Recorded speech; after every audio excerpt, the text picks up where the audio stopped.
Well, that brings an excellent segue to our next topic, Chuck the Cuck. Because we talked about this a little bit yesterday. It happened on Friday, but Chuck, this has been an ongoing story. Like, this isn't going away. It's not even the question of will Chuck Schumer be removed from leadership anymore. I think we're well past that. I think it's when. They're doing this song and dance right now, just like we had with Biden, where like multiple Democrats have already come out and called for him to step down. And leadership is kind of circling the wagons around Chuck Schumer out of a sense of mutual self-preservation.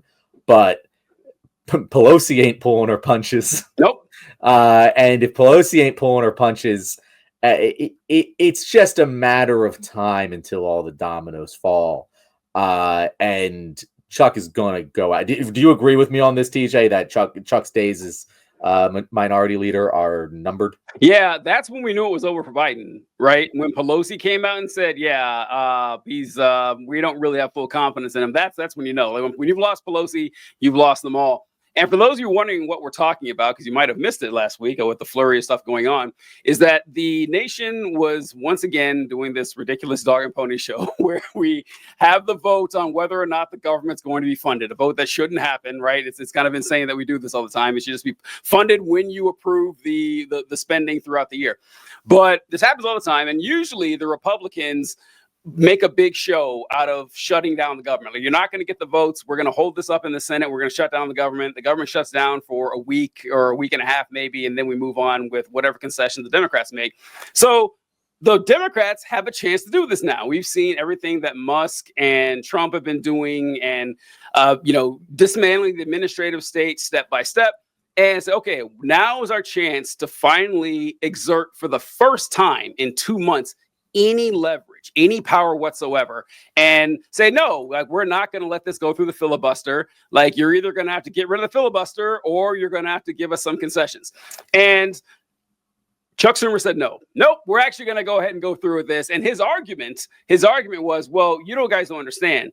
If the government shuts down, that gives Trump everything he wants. We don't want to do that. That's going to make it easier for him to fire stuff, which would, like, I can see why that's he came to that. But if you think about it for 5 minutes, it doesn't make sense because, like, if Donald Trump wanted to shut down the government, he'd just do it, right? He'd say, I'm not going to sign it. I'm not going to sign it. I'm not going to do it. I'm not going to send J.D. Vance to Congress to whip up votes for this. I'm not going to threaten politicians telling them you need to vote for this CR. Otherwise, I'm going to come after you. Like, they don't need your fucking help to shut down the government. So why give it? I don't know. It's just like, it's insane. So yeah, he folded immediately. And now people are, speaking out saying, okay, we just need you to show. Hakeem fucking Jeffries came through for us. Like, Hakeem Jeffries found the courage within himself to say, yeah, I'm going to go out there. And he got every Democrat other than one to vote against this. Schumer, no such luck. Did you see, John, that quote that Schumer had about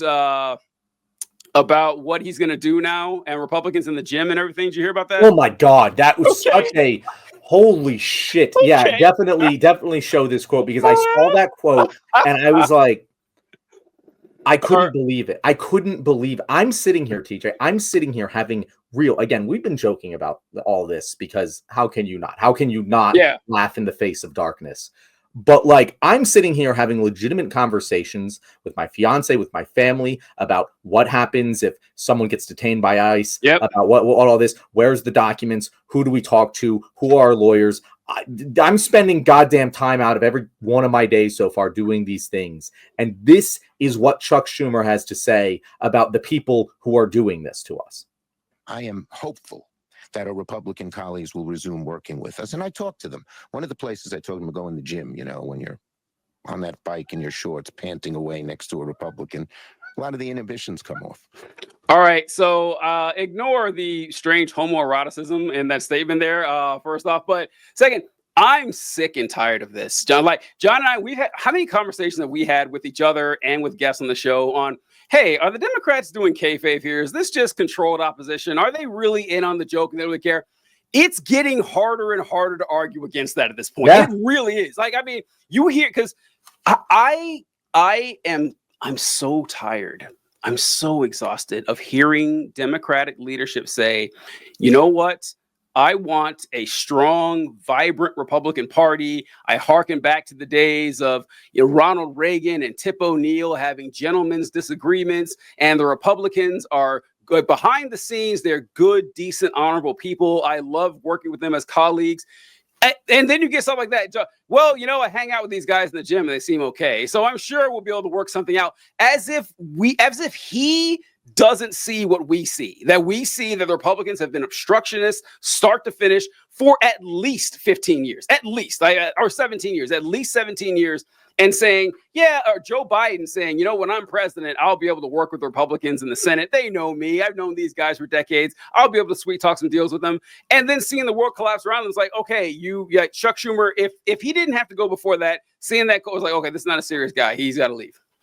I apologize to our regular viewers because I've said this about 18,000 times, but you can't call someone a fascist and then act like they aren't a fascist. Yep. You can't do it because it completely delegitimizes everything that you have ever stood for.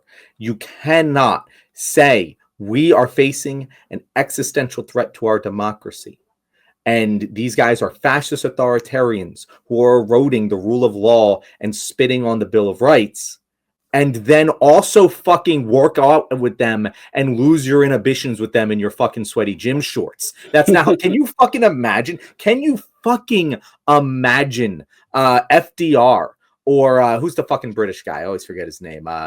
Churchill? Churchill going, I was in the gym with Hitler the other day, and we were sweating our balls off, and really lost some inhibitions. And you get to work out some deals in that kind of environment.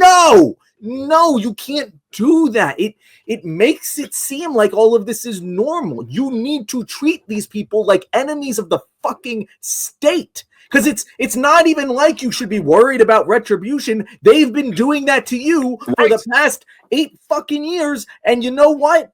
It fucking worked. It worked for them. At least in 2020, you could have said, well, it didn't really fucking work for them. Obviously, that was a bad move. They fluked into the Trump presidency and then whatever. And in 2020, you could have maybe made that argument. Yeah. You can't make that argument in 2025. They have gained everything they could have possibly ever fucking wanted. All of their wildest dreams have come true. Why don't you want that for us? Why don't you want that level of domination over the U.S. government? Again, I want it to be legal. I'm not saying spit on the fucking Constitution the way Donald Trump is, but that should be the goal. The goal should be dominance for decades. Never, ever, ever, ever having to ever compromise with the Republicans because they are bad, evil, fascist, authoritarian people. That's what you do with bad, evil, fascist, authoritarian people. You don't want to work with them. You want to destroy them and make sure they never hold power ever again. The fact that we have such little expectations of the most powerful people on the goddamn fucking planet, and we say things like, oh, well, it's hard for them. They have to do this, this, and that. I hear Democrats make more fucking excuses for the fucking Democratic Party and the politicians in Congress than you'll ever hear a fucking born and bred, super big sports fan of their local sports team make for their fucking head coach and quarterback when they lose a goddamn game. And we're talking about millions of human lives. It is atrocious. Yeah, Kyle has nailed it here. Kyle said Republicans are only fascists when it's election season. That's great. That's a great quote. That's fantastic. It's true. They Democrats very obviously don't believe it. And yeah, because like Chuck Schumer, why are you here? Like, why do you go to work in the morning? Like you can maybe we were too hard on you, when you didn't have any leverage at all. Okay, fine. You want to say that? You finally get some leverage. Finally, a leverage on something that shouldn't exist. Granted, we've been fighting against the filibuster. It shouldn't exist. But for the first time, and God knows how long, the filibuster could be used to our advantage. And he's like, no, not going to do it. You don't think the Republicans would? This is like what John was saying about how you said it last show, how you want the Democrats to act like Republicans when Democrats are in power. And listen, I don't know if they will. Trump has really turned the dial all the way up this time. If they don't do it this next time around, there's no hope for them. Assuming they get into power again. But you've seen what they're willing to accomplish here. So I don't know. It says what do you think the Democrats should be doing right now, step by step? Like, what do you do differently if you had their power and their elected offices? Well, I mean, like we were saying before, we thought that they should hold up the continuing resolution, get some sort of concessions for it. It was like, hey, you know, we're not going to close Social Security office. Get something in writing that they can't violate. Second, I would be putting a lot more. We talked about this thing with what's his name, Al Green, and him being expelled from Trump. Of Congress. They should be talking about that 24/7, just like the Republicans did with January 6th. Also, there need to be a lot more stories of people whose lives are being ruined by these jobs being cut, by medical insurance being taken away. Like, essentially the same shit that the Republicans do, that you should never shut up about it. You should be on camera. You should be on television. I should get sick of hearing how often people have lost their health coverage, how businesses have closed, how people have died, how people have lost their life saving. Just our veterans, like this thing with the veterans is such a fucking layup. Where like 80,000, so easy.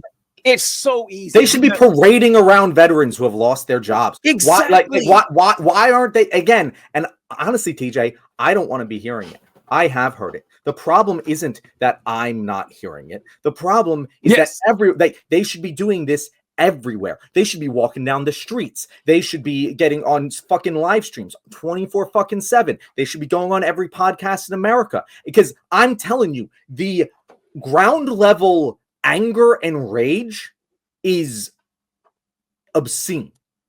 And they're just not tapping into it. They just aren't. There are so many megaphones out there who want to help that just aren't being utilized by the Democratic Party. And again, I'm not talking about us. Sometimes I'm like, yeah, give us the money, please. But like in this situation, I'm talking about like fucking Nancy's cooking show that has 2 million live, followers on fucking Instagram.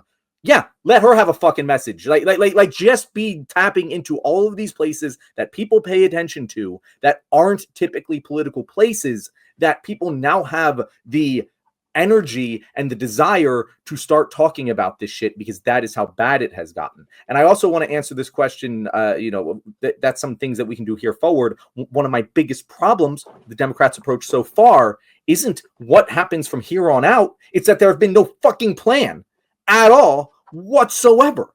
And if you disagree with me, tell me what it is, because I haven't heard it. This entire thing with the CR bill, not CR bills, the continuing resolution, it wasn't planned. Like the Senate assumed the House wouldn't pass it, and then had no plan for what to do. We knew this was going to happen the moment the day after Election Day. We knew there was going to be a budget fight around this time. We knew what the stakes would be. We knew they weren't going to negotiate with us, and if we wanted something, we would have to be willing to use the filibuster.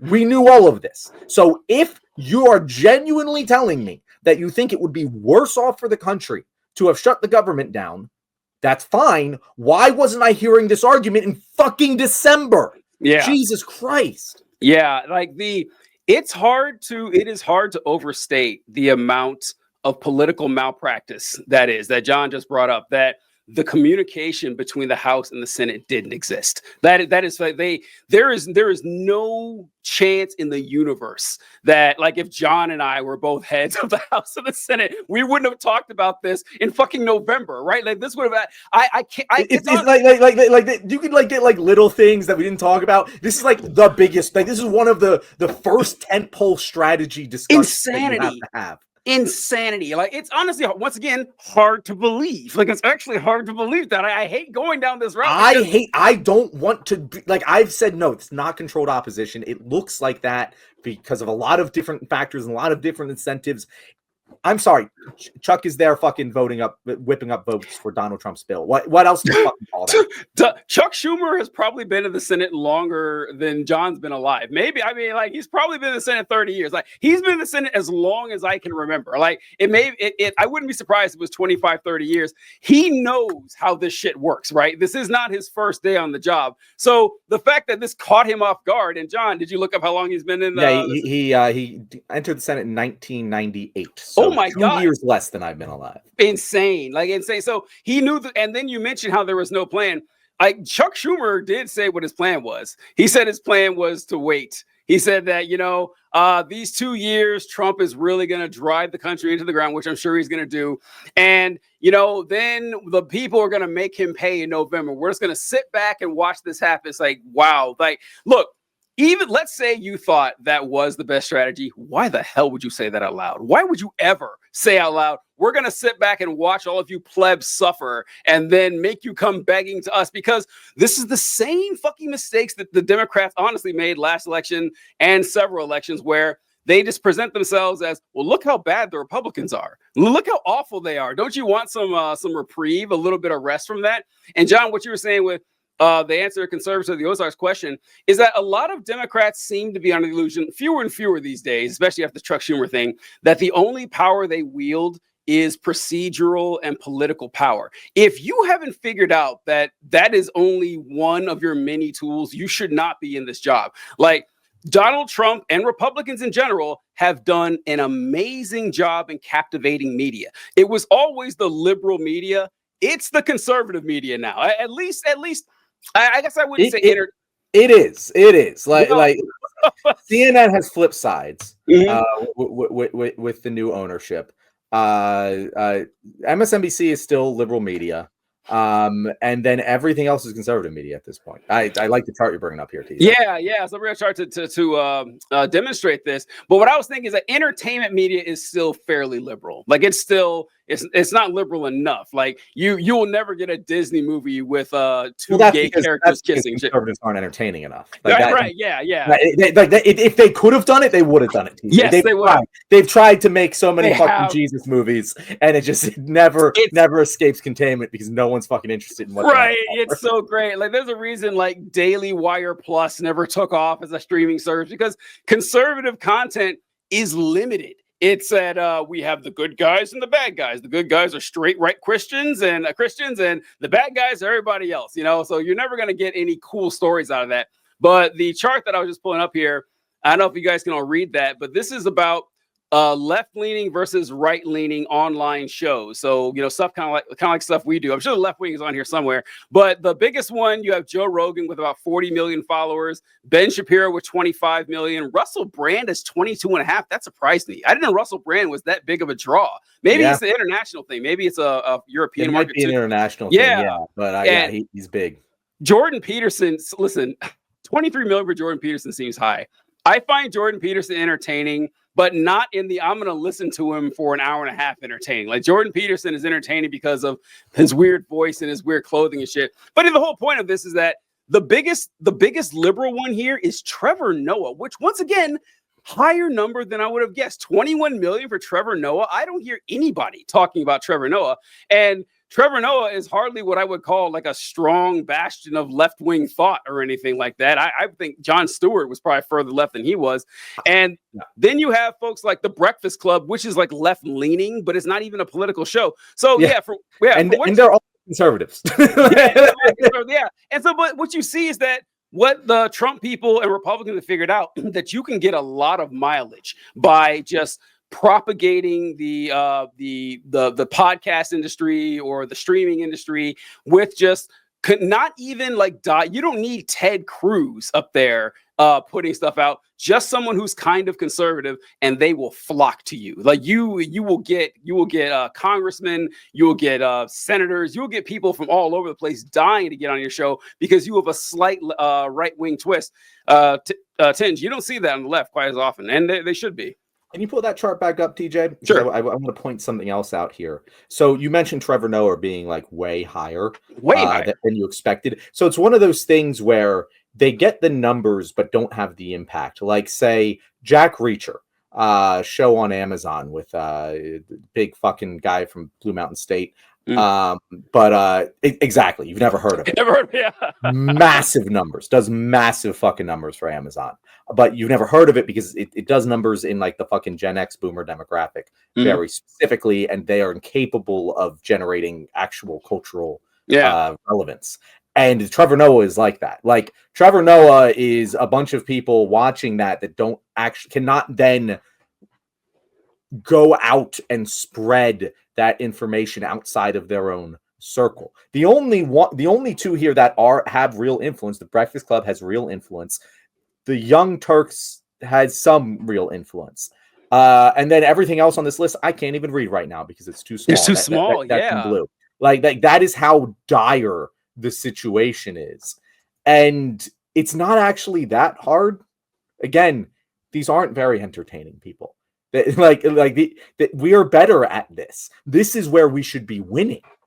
And we're not, because again, the Democrats are so afraid to give up power to like the people. They're afraid. They're so afraid of left-wing progressives, true populists, because they say this thing about like progressives that is actually just them, or they're like fucking like the word police and everything. But like, yeah, they're afraid. They're afraid of giving the reins up. They would rather be an opposition party to fascists than have progressive populists take over the Democratic Party. 100%. That is what they would rather have. Hard agree. Can you see my cursor here, John? I can, yes. All right, so I'll try to get my over here. So this is Hassan here with, it looks like 5.5, and this is Midas Touch with 6.5, and Brian Tyler Cohen with 3.5. Yeah, this is I don't know. It's just not.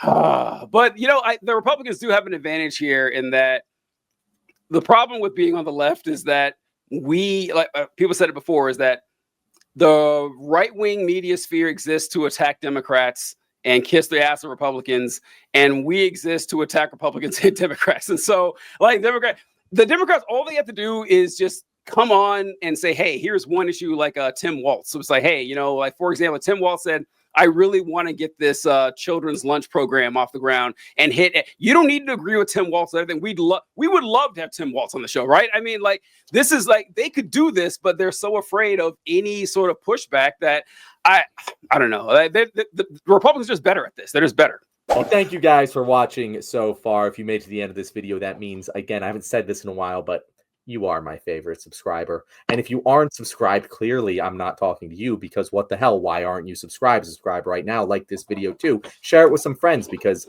that will make you even more of my favorite. TJ, do you have any words for our wonderful audience? Listen, you guys have endless choice of podcasts and YouTube channels to watch and listen to, and we appreciate you coming to the one that has the host on there who doesn't know who the governors of states are. So we love it. We'll catch you guys next time.